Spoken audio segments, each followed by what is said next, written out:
C'est un amendement qui est porté par un certain nombre de nos collègues et qui fait référence au fait qu'il y a une situation très particulière pour le centre pénitentiaire de Nouméa qui doit faire face à une surpopulation carcérale.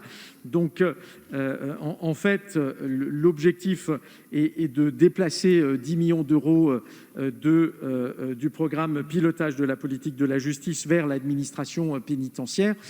En tout cas, à titre personnel, j'émets un avis défavorable dans la mesure où j'espère qu'il y a effectivement des moyens pour faire face à cette situation, même si on a été nombreux à le dire ce matin, on alerte sur la question de l'exécution budgétaire du budget accordé à l'administration pénitentiaire en général et également à l'investissement dans les places de prison en particulier. Je vous remercie.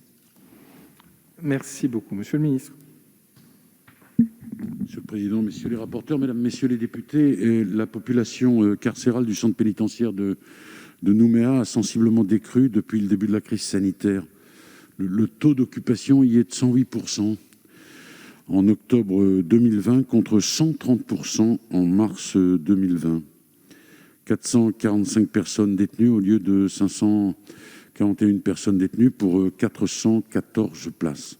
Cela permet d'améliorer un peu les conditions de détention et par conséquent les conditions de travail des personnels.